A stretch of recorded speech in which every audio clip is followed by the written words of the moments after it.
സുഹൃത്തുക്കളെ, ഇന്ന് ചരിത്ര നിമിഷമാണ്. മാർ ജോർജ് ജേക്കബ് കൂവക്കാട് കർദിനാളായി സ്ഥാനമേറ്റു. സന്തോഷ നിറവിൽ വിശ്വാസി സമൂഹം മാർജ് ജേക്കബ് കൂവക്കാട് കർദിനാളായി സ്ഥാനമേറ്റു. എന്താണ് ഈ കർദിനാളിൽ നിന്ന് അറിയില്ല. ഈ ലോകത്ത് ഇപ്പം മുസ്ലിങ്ങളെ നിയന്ത്രിക്കാൻ പുറത്തുനിന്നുള്ളൊരു ശക്തിയൊന്നും നിലവിലില്ല. അവർക്ക് ആകെ ഒരു സമ്മേളന കേന്ദ്രമെന്ന്, ആചാര കേന്ദ്രമെന്നൊക്കെ പറയുന്നത് മക്കയാണ്. പക്ഷെ അവിടെ പോയിട്ട് ഇങ്ങനെ പരസ്പരം കമ്മ്യൂണിക്കേറ്റ് ചെയ്യുക, കാര്യങ്ങൾ തീരുമാനിക്കുക എന്നുള്ളൊരു സംഭവമൊന്നും ഇസ്ലാമികപരമായിട്ടില്ല, മതപരമായിട്ടില്ല. പക്ഷേ ഈ കത്തോലിക്കർ, ദൈവത്തിൻ്റെ പ്രതിപുരുഷനായിട്ടാണ് കത്തോലിക്ക മാർപ്പാപ്പയൊക്കെ നിൽക്കുന്നത്. അപ്പം അദ്ദേഹം ലോകത്തിലെ രാജ്യങ്ങളിൽ നിന്നും ഇങ്ങനെ ആൾക്കാരെ ഒരു മിലിറ്ററി സൈന്യം പോലെയാണ്. അപ്പോൾ ഒരു കേണൽ, ക്യാപ്റ്റൻ, ജനറൽ, മേജർ എന്നൊക്കെ പറഞ്ഞിട്ട് ഇങ്ങനെ ഒരു പൊസിഷൻ ഉണ്ടെന്ന് തോന്നുന്നു. അതേപോലെ കർദിനാൾ ഇന്ത്യയിലെ വിശ്വാസി സമൂഹങ്ങൾ, ആടുകളൊക്കെ മാനേജ് ചെയ്യാൻ വേണ്ടിയിട്ട്, കൈകാര്യം ചെയ്യാൻ വേണ്ടിയിട്ട് ഉള്ള ഇടയനാണെന്ന് തോന്നുന്നു. പെരിയ ഇടയനാണ് ഈ മാർജ് ജേക്കബ് കൂവക്കാട് എന്ന് തോന്നുന്നുണ്ട്. അപ്പോൾ ഇത്രമാത്രം ലോകത്ത് ഒരു ഏകീകൃത സംവിധാനമുള്ള മറ്റൊരു മതം ഇല്ല.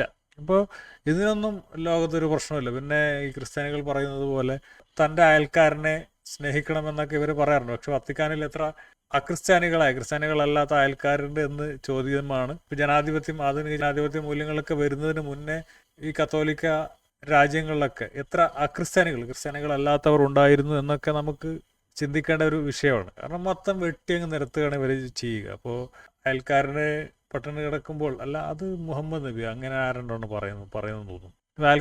തന്നെ പോലെ തൻ്റെ അയൽക്കാരനെ സ്നേഹിക്കണം. അയൽക്കാരനെ സ്നേഹിക്കണമെന്ന് പറഞ്ഞാൽ അയൽക്കാരനെ ക്രിസ്ത്യാനിയാക്കണം. കാരണം നമുക്കൊരാളോട് സ്നേഹമുണ്ടെങ്കിൽ അയാൾക്ക് പാപിയാക്കാൻ പാടില്ല. അയാളെ നമ്മൾ പാപത്തിൽ നിന്ന് കരകയറ്റണം. അപ്പോൾ അയാളെ നമ്മൾ ക്രിസ്ത്യാനിയാക്കണം. അതാണ് ഈ തന്നെ പോലെ അയൽക്കാരനെയും സ്നേഹിക്കണമെന്ന് പറയുന്നതിലൂടെ ഇവർ ചെയ്യുന്നത്. അപ്പോൾ അങ്ങനെ ക്രിസ്ത്യാനിയാക്കാൻ വേണ്ടിയിട്ട് ഇന്ത്യയിൽ പുതിയൊരു ആളെ നിയമിച്ചിരിക്കുകയാണ്.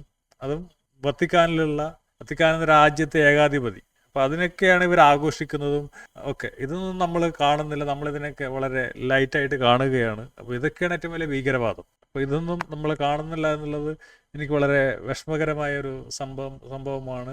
മാത്യു സാമുവൽ, പിന്നെ ഒരു യൂട്യൂബിൽ അങ്ങനെ ഒരുപാട് പേരുണ്ട്. അപ്പോൾ ഇവരൊക്കെ കൊണ്ടുപിടിച്ച ശ്രമമാണ് ലോകം മൊത്തം ക്രിസ്ത്യാനിറ്റി ആക്കണം. കാരണം ബൈബിൾ നിങ്ങൾക്ക് വായിച്ചാൽ തന്നെ സുവിശേഷങ്ങളിലൊക്കെ ആദ്യം തന്നെ അങ്ങനെ ഒരു വാചകം നിങ്ങൾക്ക് ബൈബിളിൽ കാണാം. സുഹൃത്തുക്കളെ, ഇത് ബൈബിളാണ്. അപ്പോൾ ഇതിൽ 28:19 ഇങ്ങനെ അവസാനിപ്പിക്കുകയാണ്.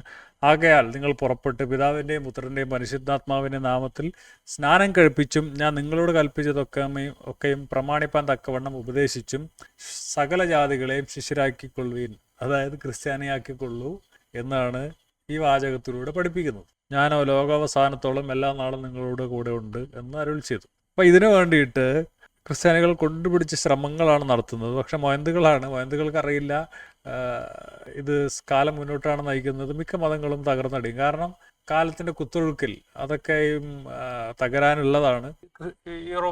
ക്രിസ്ത്യാനിറ്റിയുടെ ഈറ്റില്ലമായ യൂറോപ്പ്, അവിടെയൊക്കെ ക്രിസ്ത്യാനിറ്റി തകർന്ന് അടിഞ്ഞുകൊണ്ടിരിക്കുകയാണ്. അവിടെ വേറെ മതങ്ങളോടൊന്നും മാറുന്നില്ല. ഇപ്പോൾ മുസ്ലിങ്ങൾ അങ്ങോട്ട് കയറിയിട്ട് ഒഴിവ് നികത്താനൊക്കെ ശ്രമിക്കുന്നുണ്ട്. തീർച്ചയായിട്ടും അതൊക്കെ ഇല്ലാതാകും. മുസ്ലിങ്ങൾക്കൊന്നും പിടിച്ചു നിൽക്കാൻ, ആധുനിക മൂല്യങ്ങൾക്ക് മുന്നിൽ പിടിച്ചു നിൽക്കാൻ മുസ്ലിങ്ങൾക്കൊന്നും പറ്റില്ല. ക്രിസ്ത്യാനിറ്റിക്ക് ഇസ്ലാമിന് മുന്നിൽ പിടിച്ചു നിൽക്കാനും പറ്റില്ല. പക്ഷേ ആധുനിക മൂല്യങ്ങൾക്ക് മുന്നിൽ ഇസ്ലാമിന് പിടിച്ചു നിൽക്കാൻ പറ്റില്ല. അതുകൊണ്ട് നമ്മളെപ്പോഴും ആധുനിക മൂല്യങ്ങൾ ആണ് ഞാൻ പ്രൊമോട്ട് ചെയ്തത്.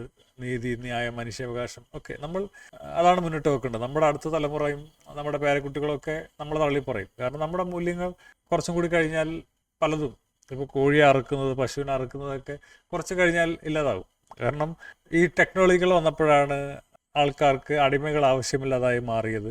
ഇപ്പോൾ കുറച്ച് കഴിഞ്ഞാൽ ഇപ്പോൾ നോൺ വെജൊക്കെ, ഇറച്ചി, അങ്ങനെയുള്ള പ്രോട്ടീൻ ഫുഡൊക്കെ ലാബിൽ തന്നെ ഉണ്ടാക്കിയെടുക്കുന്നുണ്ട്. അപ്പോൾ കുറച്ച് കഴിഞ്ഞാൽ ഈ അറുക്കലും വളരെ പ്രാകൃതമായിട്ട് തോന്നും. അപ്പോൾ നമ്മുടെ പേരക്കുട്ടികളൊക്കെ പറയുമായിരിക്കും, ജീവികളൊക്കെ അറുക്കുന്ന വൃത്തികെട്ടന്മാരായിരുന്നു നമ്മുടെ മുൻ തലമുറക്കാർ, അല്ലെങ്കിൽ നമ്മളുടെ മുതുമുത്തശ്ശന്മാരെന്നൊക്കെ അവർ പറയും. ആധുനിക മൂല്യങ്ങളാണ് മുന്നോട്ട് വെക്കുന്നത്. അപ്പോൾ ഈ ക്രിസ്ത്യൻ കുറേ മൊയന്തുകൾ വേറെയുണ്ട്. അപ്പോൾ ഇതൊക്കെ കേട്ടിട്ട് വിശ്വസിക്കുന്ന മൊയന്തുകൾ ഇഷ്ടം പോലെ ഉണ്ടല്ലോ എന്ന് ആലോചിക്കുമ്പോൾ എനിക്ക് ചിലപ്പോഴൊക്കെ ഭയങ്കര വിഷമം വരാറുണ്ട്. ഞാൻ 2.25 സെക്കൻഡൊക്കെ കരയാറുണ്ട്. വല്ലാത്തൊരു അവസ്ഥയാണ് ക്രിസ്ത്യാനികൾ. ഇങ്ങനെയുള്ള മൊയന്തുകളൊക്കെ എങ്ങനെയാണ് ജീവിക്കുന്നതെന്ന് എനിക്കറിയില്ല. ഇപ്പോൾ മാത്യു സാമുവലൊക്കെ മുമ്പൊക്കെ വളരെ നന്നായിട്ട് സംസാരിക്കുന്ന ആളായിരുന്നു. ഇപ്പോൾ എന്തോ അയാൾക്കൊരു തെറ്റിദ്ധാരണയുണ്ടെന്ന് തോന്നുന്നു. അയാളിങ്ങനെ 4 വീഡിയോ ചെയ്ത് കഴിഞ്ഞാൽ കേരളത്തിൽ നാളെ തന്നെ BJP അധികാരത്തിൽ വരുന്ന, അയാളൊരു ആഭ്യന്തര മന്ത്രിയോ അല്ലെങ്കിൽ വല്ല മന്ത്രിയൊക്കെ ആക്കുമെന്നൊക്കെ വിചാരിക്കുന്ന ഒരു സ്വപ്നം കാണുന്നുണ്ടായിരിക്കും. എന്തായാലും എനിക്കതിങ്ങനെ തോന്നുന്നില്ല. കാരണം അതിനൊരുപാട് കാരണങ്ങളുണ്ട്. അപ്പോൾ കേരളത്തിലെ മിക്ക മനുഷ്യന്മാരും കുറേയൊക്കെ മതജാതി എന്നൊക്കെ വിഭിന്നമായിട്ട് സഹകരിച്ച് ജീവിക്കണമെന്ന് മനസ്സിലാക്കുന്ന, ആഗ്രഹിക്കുന്ന ആളുകളാണ്. അപ്പോൾ മാത്യു സാമുവലിനെ പോലെയുള്ള കുറച്ച് സംഖ്യകൾക്കൊന്നും അതിനൊന്നും മാറ്റം വരുത്താൻ സാധിക്കുമെന്ന് എനിക്ക് തോന്നുന്നില്ല. എന്തായാലും മാത്യു സാമുവലും പിന്നെ കുറേ പാസ്റ്റർമാരൊക്കെ ഉണ്ട്. അവരുടെ ജോലി തന്നെ അതാണല്ലോ. ഈ ആംഗ്ലിക്കൻ, ഈ കത്തോലിക്കാരല്ലാന്ന് വേറെ എന്തൊരു സാധനങ്ങളൊക്കെ ഉണ്ടെന്ന്, പെന്തോകൾ, അങ്ങനെ എനിക്കറിയില്ല. അപ്പോൾ നമുക്കറിയാത്ത കാര്യങ്ങളാണ്. അപ്പോൾ ഇവന്മാരൊക്കെ ഇങ്ങനെ വീഡിയോ ചെയ്യുന്നത് കാണാം. അപ്പോൾ ഒരു സ്വാഭാവിക പ്രതികരണമാണ്. ഇപ്പോൾ ഉസ്താദുമാരും ഇങ്ങനെയൊക്കെ വീഡിയോ ചെയ്യാറുണ്ടല്ലോ. അപ്പോൾ ഉസ്താദുമാർക്ക് നന്നായിട്ട് അപ്പുറത്ത് പണിയുന്നുണ്ട്. അങ്ങനെ ഒരു തലമുറ ഉയർന്നു വന്നിട്ടുണ്ട്. അപ്പോൾ ഇതിനെതിരെ ഈ ക്രിസ്ത്യാനികൾക്കിട്ടിട്ട് പണിയാൻ നല്ല ശക്തരായ കുറച്ച് ഇതേപോലെ മുസ്ലിങ്ങൾക്കിട്ട് പണിയുന്നത് പോലുള്ളൊരു മൂവ്മെൻറ്റ് വരുന്നില്ല എന്നുള്ളത് വളരെ ഖേദകരമാണ്. അത് വരും, അങ്ങനെ വരുത്തണം, വരുത്തും.